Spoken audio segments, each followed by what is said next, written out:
Selden met the charge with directness. Why should I have come, unless I thought I could be of use to you? It is my only excuse for imagining you could want me. This struck her as a clumsy evasion, and the thought gave a flash of keenness to her answer. Then you have come now because you think you can be of use to me? He hesitated again. Yes, in the modest capacity of a person to talk things over with. For a clever man, it was certainly a stupid beginning, and the idea that his awkwardness was due to the fear of her attaching a personal significance to his visit chilled her pleasure in seeing him. Even under the most adverse conditions, that pleasure always made itself felt. She might hate him, but she never had been able to wish him out of the room. She was very near hating him now, yet the sound of his voice, the way the light fell on his thin, dark hair, the way he sat and moved and wore his clothes, she was conscious that even these trivial things were interwoven with her deepest life. In his presence, a sudden stillness came upon her, and the turmoil of her spirit ceased. But an impulse of resistance to this stealing influence now prompted her to say, "It's very good of you to present yourself in that capacity, but what makes you think I have anything particular to talk about?" Though she kept the even tone of light intercourse, the question was framed in a way to remind him that his good offices were unsought, and for a moment Selden was checked by it. The situation between them was one which could have been cleared up only by a sudden explosion of feeling, and their whole training and habit of mind were against the chance of such an explosion. Selden's calmness seemed rather to harden into resistance, and Miss Bart's into a surface of glittering irony, as they faced each other from opposite corners of one of Miss Hatch's elephantine sofas. The sofa in question, and the apartment peopled by its monstrous mates, served at length to suggest the turn of Selden's reply. "Gertie told me that you were acting as Mrs. Hatch's secretary, and I knew she was anxious to hear how you were getting on." Miss Bart received this explanation without perceptible softening. "Why didn't she look me up herself, then?" she asked. "Because, as you didn't send her your address, she was afraid of being importunate," Selden continued with a smile. "You see no such scruples restrain me, but then I haven't as much to risk if I incur your displeasure." Lily answered his smile. "You haven't incurred it as yet, but I have an idea that you are going to." "That rests with you, doesn't it? You see, my initiative doesn't go beyond putting myself at your disposal." "But in what capacity? What am I to do with you?" she asked in the same light tone. Selden again glanced about Mrs. Hatch's drawing-room. Then he said, with a decision which he seemed to have gathered from this final inspection, "You're to let me take you away from here." Lily flushed at the suddenness of the attack. Then she stiffened under it and said coldly, "And may I ask where you mean me to go?" "Back to Gertie in the first place, if you will. The essential thing is that you should be away from here." The unusual harshness of his tone might have shown her how much the words cost him, but she was in no state to measure his feelings while her own were in a flame of revolt. To neglect her, perhaps even to avoid her, at a time when she had most need of her friends, and then suddenly and unwarrantedly to break into her life with a strange assumption of authority, was to rouse in her every instinct of pride and self-defense. "I am very much obliged to you," she said, "for taking such an interest in my plans, but I am quite contented where I am, and I have no intention of leaving." Selden had risen, and was standing before her in an attitude of uncontrollable expectancy. "That simply means you don't know where you are!" he exclaimed.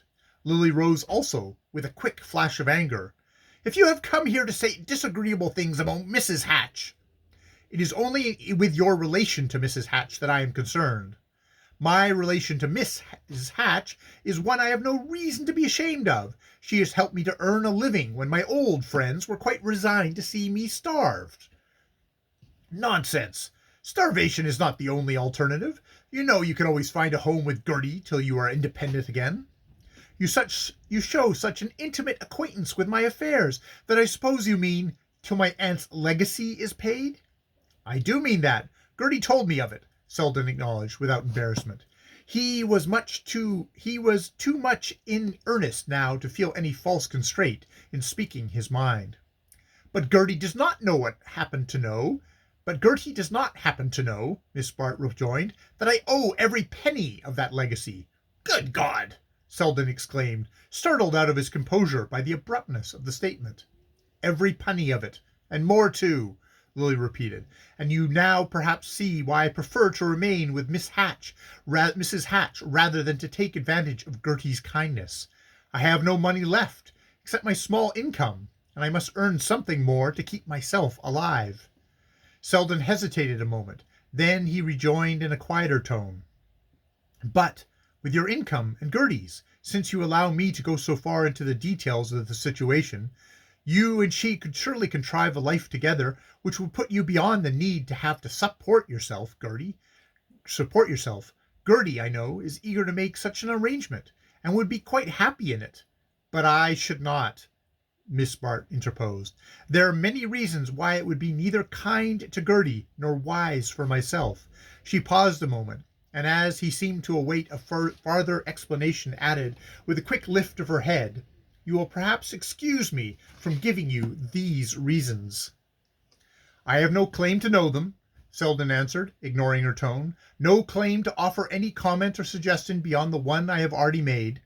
And my right to make it is simply the universal right of a man to enlighten a woman when he sees her unconsciously placed in a false position. Lily smiled. I suppose, she rejoined, that by a false position you mean one outside of what we call society. But you must remember that I have been excluded from those sacred precincts long before I met Mrs. Hatch. As far as I can see, there is very little real difference in being inside or out, and I remember your once telling me that it was only those inside who took the difference seriously. She had not been without intention in making this allusion to their memorable talk at Bellamont, and she waited with an odd tremor of nerves to see what response it would bring. But the result of the experiment was disappointing. Selden did not allow the illusion to deflect him from his point. He merely said with a completer fullness of emphasis, the question of being inside or out is, as you say, a small one, and it happens to have nothing to do with the case, except insofar as Mrs. Hatch's desire to be inside may put you in the position I call false. In spite of the moderation of his tone, each word he spoke had the effect of confirming Lily's resistance. The very apprehensions he aroused hardened her against him. She had been on the alert for the note of personal sympathy, for any sign of recovered power over him, and his attitude of sober impartiality, the absence of all response to her appeal, turned her hurt pride to blind resentment of his interference. The conviction that he had been sent by Gertie, and that, whatever straits he conceived her to be in, he would never voluntarily have come to her aid, strengthened his resolve not to admit to him a hair's breadth farther into her confidence. However doubtful she might feel her situation to be, she would rather persist in darkness than owe her enlightenment to Selden. I don't know, she said, when he ceased to speak, why you imagine me to be situated as you describe. But, as you have always told me that the sole object of a bringing up like mine was to teach a girl to get what she wants, why not assume that that is precisely what I am doing?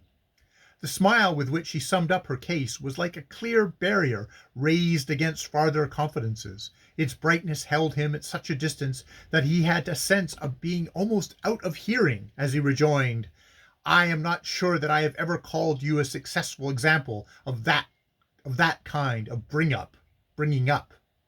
Her color rose a little at the implication, but she steeled herself with a light laugh. Ah, wait a little longer. Give me a little more time before you decide. And, as he wavered before her, still watching for a break in the impenetrable front she presented, don't give me up. I may still do credit to my training, she affirmed. End of Chapter 9 of Book 2 of The House of Mrth.